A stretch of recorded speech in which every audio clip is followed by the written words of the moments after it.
Welcome back to Sports Tonight. We're broadcasting live from Channels TV Sports Center in Lagos, Nigeria. We're taking a look at the trending stories going down in your world of sports. Just gone by, we talked about Afro Basket Championship for the women. We told you Team Nigeria will depart the country tomorrow morning to play the opening game, and they'll play the opening game on the 19th, on Saturday the 19th of this month against Mozambique. So we wish Team Nigeria all the best, and you can also start sending your goodwill messages. Let's wish them well. And what ways do you think the team can also get better? You can talk to us on Twitter, Channels_Sports, Facebook, Channels IFL Sports. We're getting ready for the return leg of the 2018 African Nations Championships qualifier between Benin Republic and Nigeria. The Beniners, they showed some good character, promise, if you put it, because they've not beaten Nigeria in a very long time, and they won that first leg in Cotonou by a single goal. They will come to Nigeria for the second leg on Saturday, and guys, that's the major talking points now. I've been sampling opinions. Look,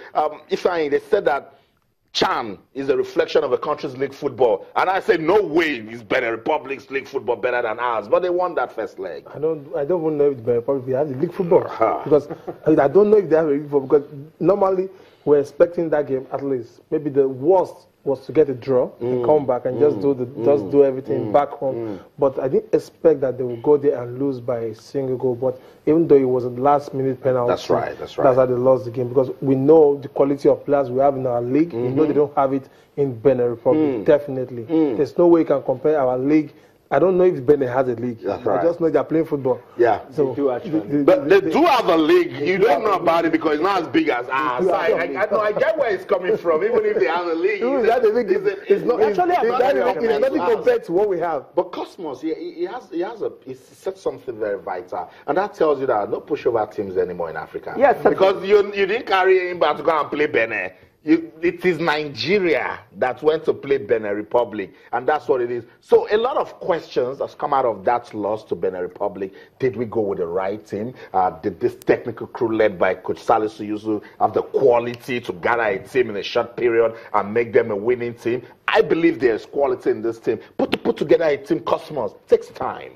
Well, it actually takes time, and of course, you know that Nigeria is in the thick of the football league, is at the tail end, and of course some of these players are very important, and that is why they train 3 days and they allow them to go play for their team, come back, train another 3 days, go back to their team and all that. I think they've only had I think this week is probably be the week that they will have a very longer period of training, but that is not an excuse, frankly speaking, because for me, following that game in Benin Republic, I heard that the team didn't play as a team. Players didn't play as a team. They wanted to show, probably because the gaffer of the whole of the Super Eagles, who is supposed to be the supervising coach of this CHAN Eagles, Gernot Roy, was actually in Cotonou to watch them.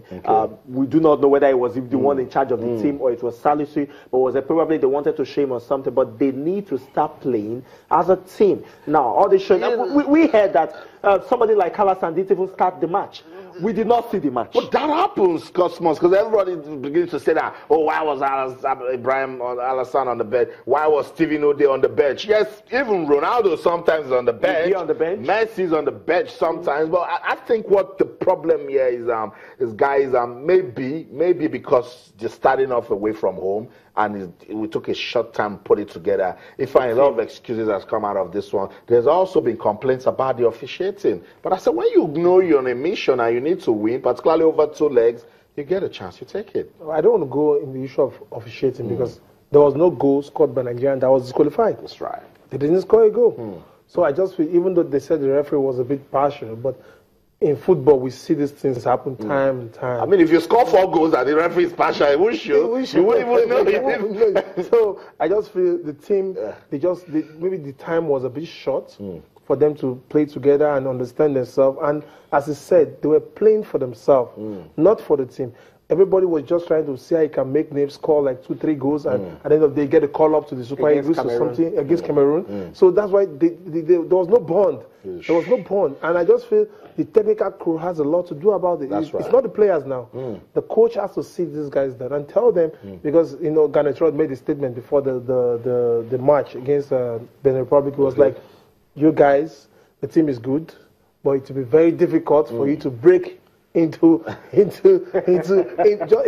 statement that was contradicting. Maybe he said it was going to be difficult for you to break into the team, and at the same time, it's possible for you to break into the team. His own way of motivating them. That means you need to be exceptional. You know, guys, a lot of talking points has come out of this. Let's take it to the streets. I've been speaking to some of my colleagues. They've been talking about this Chan Eagles. Let's listen to them. We'll be right back. More importantly, we need to give kudos to Benin Republic. They gave a good account of themselves. You can't underrate any team in Africa. The gap is closing, and so a shock result for Nigeria, it would seem, but a deserved one for Benin Republic, because you can't say because Nigeria is Nigeria and you haven't beaten them in over 40 years, you can't stand a chance against them. So kudos to Benin for doing that. For Nigeria, I think Salisu Yusuf and his boys have a lot to answer for, because when the list came out, journalists criticized those lists because some of those people who keenly follow the Nigerian league, they believe that some of the finest players in the Nigerian league were not being selected. How many weeks do they spend together? How much does the coach know about those players? How fit are those players? These are some of the questions that you need answers. And then it also reflects on the Nigerian league scene. A lot of people say we are developing, we are building, and we are building. But most importantly, there are a lot of things that are absolutely missing. Is it games that are not completed? Is it tactical deficiencies of some of the managers and some of the tactical problems of those teams and all of that? So it reflects not just in the Chan, it also reflects on the continent. You also have to look at circumstances at which we lost that game. It was a 9-minute goal. And I know the Benonians too will have been very happy that it was the first time in their history, football history, they've been able to break the jinx. Fine, we've lost that match. We should take that as the first half. Now we are now going to the second half. We have the home support. I think the advice for the NFF to ensure that all the things they need, because all the time is always no money. When you're going to say no money, that means there's no motivation. The same way you are going to motivate the Super Eagles who are playing next month in the crucial qualifier, let us extend that same attitude to these lads, so that complex will not be there. And if things go on well, I think we should be able to overrun. To grow, by the time you want to look for them, they are already old.